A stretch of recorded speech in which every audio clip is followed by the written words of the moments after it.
China is now producing roughly 1.4 billion chips a day. Not a year, a day. That number was supposed to be impossible under a sanctions regime built specifically to slow this down, so either the math changed or the strategy did. Today we find out which one it is. This is Wafer Street. Here's what moved, and what it means for your money. Yesterday we broke down the H200 approval and why China turned it down anyway. Not because the US said no, but because Beijing did. Today's episode is where that story goes next. Because while Washington was focused on approving or banning individual chips, China was busy scaling something much bigger, the entire domestic production stack. And the numbers tell a story nobody's pricing into their models yet. If this is the kind of breakdown you're looking for, analysis that connects the policy moves to what's actually happening on the ground, hit subscribe. New episodes drop every week. Let's start with the figure, because it's worth sitting with for a second. According to China's National Bureau of Statistics, China produced 127.2 billion integrated circuits in the first quarter of this year alone. That's up 24.3% from the year before. Spread that across the quarter, and you land at roughly 1.4 billion chips a day, every day, across the entire country. On paper, this is exactly the outcome years of export controls were designed to prevent. A self-sufficient Chinese chip industry, scaling without needing the tools, software, or designs the US tried to wall off. In practice, the controls didn't stop this. If anything, they may have accelerated it. That's not a coincidence. That's strategy. This is the choke point that actually decides who wins. And right now, the choke point is shifting in a direction nobody fully priced in 3 years ago. It's worth being specific about what's inside that number, because 1.4 billion chips a day can mean almost anything if you don't break it down. According to the world semiconductor trade statistics, the breakdown tells a different story. MOS memory, the category easier to mass produce, surged 236.4% in the first quarter alone, while logic chip sales, the more advanced, AI-relevant category, grew 40.1%.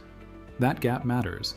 China is scaling fast on the categories of chip that are easier to mass produce, and scaling meaningfully, but still more slowly, on the harder, more cutting-edge categories that actually matter for AI training and inference.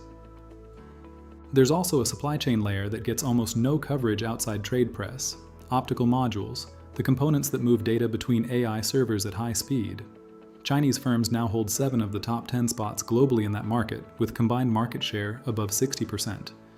Industry observers note that optical modules have become the critical margin driver in modern AI infrastructure, and increasingly, that driver is a Chinese company. That's not a story about China catching up. That's a story about China leading, in a category most investors aren't even tracking. Here's where this gets genuinely interesting for anyone trying to understand where Chinese AI hardware goes next. Inside China's own chip industry right now, there's a live, unresolved debate. Keep chasing general-purpose GPUs, the category NVIDIA dominates globally, or pivot hard into ASICs, specialized chips built for one job and one job only. Companies like Huawei, Cambricon, and more threads are all pursuing pieces of this fight differently. The GPU path tries to build a flexible NVIDIA alternative. The ASIC path gives up on flexibility entirely in exchange for chips purpose-built to run specific models from companies like DeepSeek and Alibaba as efficiently as possible. This is by design, not accident. A purpose-built ASIC doesn't need to match NVIDIA spec for spec to be useful. It just needs to run the handful of models a Chinese hyperscaler actually depends on, better than a general-purpose chip would. If that approach wins out, the entire framework most Western analysts use to measure is China catching up to NVIDIA stops being the right question, because the Chinese ecosystem wouldn't be trying to build an NVIDIA equivalent at all. It would be building something adjacent, and, for its specific use case, possibly more efficient. Let's put a real company behind these claims, because it's easy to wave a percentage around and harder to make it land.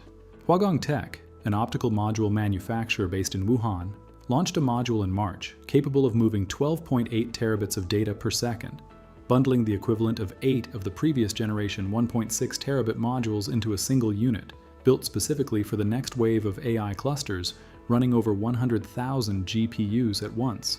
The company's chairman has pointed out that the North American market alone for 1.6 terabit modules has already crossed $20 billion, with the global market for that category expected to clear $30 billion this year. And that's before accounting for the jump to 12.8 terabit hardware.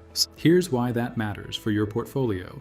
Every AI data center build-out you've heard about, the hyperscaler capex numbers, the new cluster announcements, depends on components like this to actually move data between tens of thousands of chips, fast enough to make the cluster work at all. If a meaningful share of that component layer is dominated by Chinese manufacturers, then the AI infrastructure boom in the US and elsewhere is, in part, indirectly dependent on the exact ecosystem the export control regime was built to contain. That's not a contradiction in the policy. It's a gap in it, and gaps like this are where the real money moves. While all of this scales, there's a quieter story sitting right next to it. US officials have reportedly held off adding DeepSeek, semiconductor manufacturer Changshin Memory Technologies, and more than 100 other Chinese firms to a trade blacklist, despite those firms already being flagged internally as national security risks. Here's the distinction that matters for your portfolio. This isn't a failure of bureaucratic process. According to Reuters and CNBC reporting, the Trump administration is making a deliberate diplomatic calculation. Jeffrey Kessler, Undersecretary of Commerce for Industry and Security, has been actively seeking to avoid listing Chinese parties to prevent further escalation between Washington and Beijing as trade negotiations remain complicated by existing tariffs and export controls. Washington is choosing restraint even as it holds the tool. That's important because it tells you something about the leverage math. The US can still blacklist these firms. It hasn't forgotten about them or lost the ability to act. It's consciously holding fire. A blacklist addition would cut a company off from US suppliers and technology immediately, but the Trump administration's calculation is that doing so now could collapse the fragile trade framework both sides maintain. Add 100 plus Chinese companies in one move and you risk not restraint, but retaliation.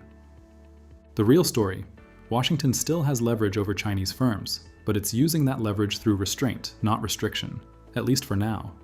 That's a very different trade than simply losing pace with the industry's pivot. It's Washington choosing not to play its full hand while it still can. The mainstream framing on export controls has always assumed a fairly clean cause and effect: restrict access, slow progress. The data in this episode doesn't support a clean version of that story in either direction. China clearly hasn't been stopped. The production numbers and the optical module dominance make that obvious. But China also hasn't fully closed the gap on the hardest, most advanced categories. The slower growth in logic chips compared to memory tells you that. What actually happened looks more like forced specialization. Years of restricted access pushed China toward the parts of the chip stack it could scale fastest and most independently, while the very top of the stack, the most advanced logic and AI training silicon, remains a genuine, ongoing contest rather than a settled one. That's a more useful way to think about this than did the ban work. The better question is, which layer of the stack did the ban actually constrain, and which layer did it just redirect? For policy operators, a blanket yes or no on whether the ban worked or failed doesn't hold up against this data. The real policy conversation needs to be layer by layer: memory, logic, packaging, optical interconnects, not one undifferentiated category called chips. The blacklist delay is also not a sign of weakness, but a signal that policymakers believe they still have leverage and are calculating when and how to use it.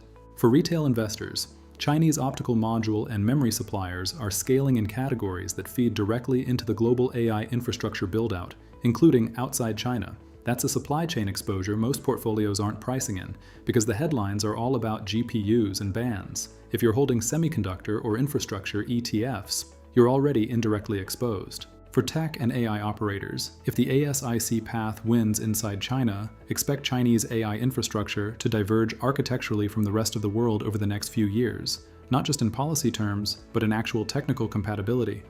Plan accordingly if your roadmap touches that ecosystem at all. The choice between GPU and ASIC isn't just a technical decision, it's the inflection point where Chinese AI becomes structurally independent. Drop a comment below. Which do you think will win? China's push for GPUs to match NVIDIA, or the ASIC path built around specific domestic models? That's the real technical contest underneath the geopolitical one. Before you go, here are 3 numbers to keep in your back pocket from this one: roughly 1.4 billion. That's the number of chips China is now producing every single day, based on Q1 2026 output, up 24.3% year over year. For context, that's roughly 1 chip for every 5 to 6 people on Earth every day, all from China, 236 versus 40. That's the growth gap between China's domestic MOS memory sales and its logic chip sales in the same quarter, according to WSTS data, the clearest signal of where China is scaling fastest and where the real contest still remains open, 100 plus, that's the number of Chinese firms, including DeepSeek and Changshin Memory, that US officials have flagged as security risks, but are deliberately holding back from the trade blacklist as policymakers calculate timing and leverage. Follow the money, follow the channel, see you next time, and if you want the context on the H200 approval and why China turned it down anyway, Episode 2 is linked in the description. It explains why last week's win for American chip companies turned into a locked door from the other side.